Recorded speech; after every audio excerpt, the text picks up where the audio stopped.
En el año 2015 fui a vivir con mis abuelos en Boquerón, Chaco, paraguayo, en una casa marcada por la tragedia, ya que varios integrantes de mi familia habían fallecido en un accidente de tránsito.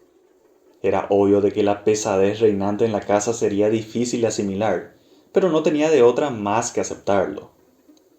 Mi abuela me advirtió al llegar sobre la presencia de alguien más en la casa, y si bien al principio no le hice mucho caso, ya en la primera noche de estadía entendía a lo que se refería.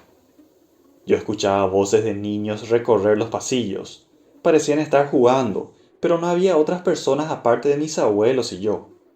Incluso se escuchaban bebés llorando, y me parecía increíble de que mis abuelos disimularan tan bien el miedo que seguramente sentían.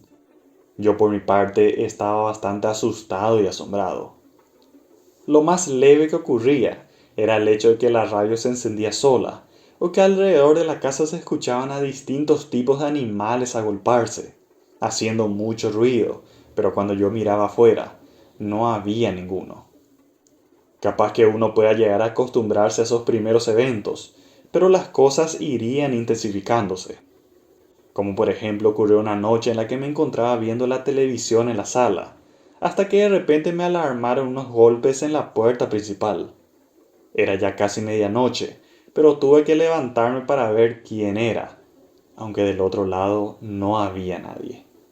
Volví a la sala sudando gotas frías, y ni bien me senté, los golpes volvieron a retumbar por la puerta. De vuelta fui a ver quién podría ser, pero tampoco había nadie. Ya no quería estar en la sala, y mis abuelos ya estaban durmiendo.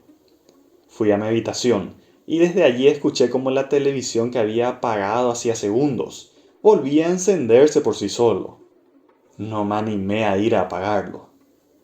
Lo más tétrico fue que al encerrarme, frente a la puerta escuché la voz de una mujer que al parecer hablaba sola, pero tampoco entendía lo que decía. Mientras ella hablaba, tocó mi puerta varias veces y ahí sí pude entenderle. La extraña voz del otro lado me pedía que le abriera la puerta insistentemente. Por supuesto que no le hice caso. Nadie lo hubiera hecho en mi lugar. Me mantuve encerrado hasta que solo el silencio fue lo único notorio en la casa. Pasaron unos minutos de quietud hasta que escuché que alguien llegó. Era un tío que a veces llegaba tarde del trabajo y se quedaba con nosotros sin previo aviso. Como estaba asustado, salí a recibirlo y le conté lo sucedido, a lo cual él minimizó los hechos, asegurando de que todo fue mi imaginación. A pesar de saber de que él estaba equivocado, me alegré por su llegada ya que pudimos charlar tranquilamente hasta calmarme. La televisión de la sala ya se había apagado sola sin que me diera cuenta, pero no me fijé tanto en eso, hasta que en un momento dado escuchamos que afuera el motor del auto de mi tío se encendió.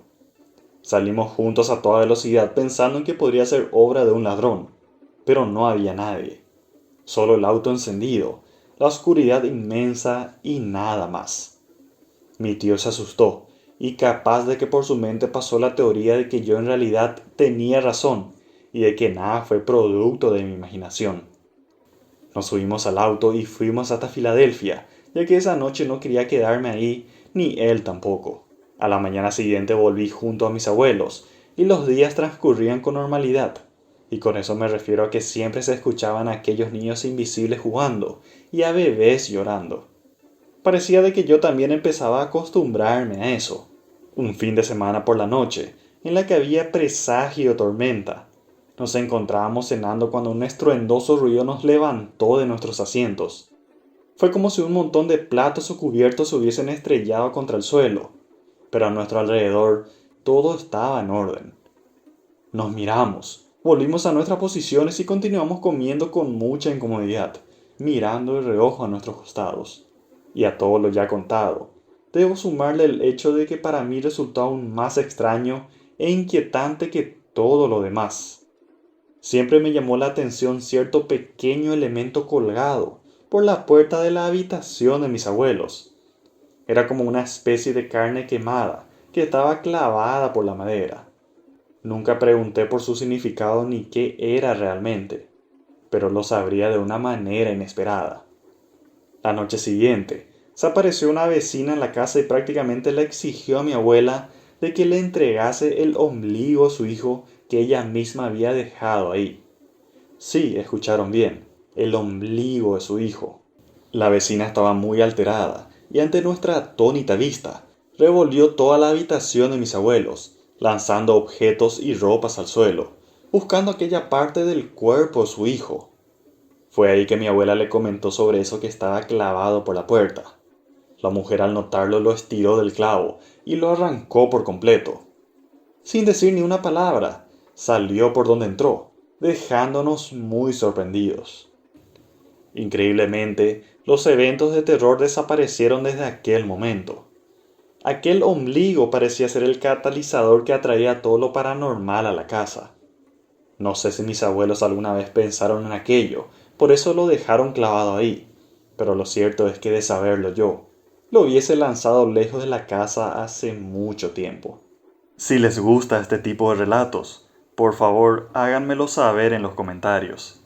Y si tienen relatos similares de experiencias paranormales propias, pueden enviármelo a mi correo que figura en mi perfil y con gusto lo leeré y haré un relato de sus historias. Muchas gracias.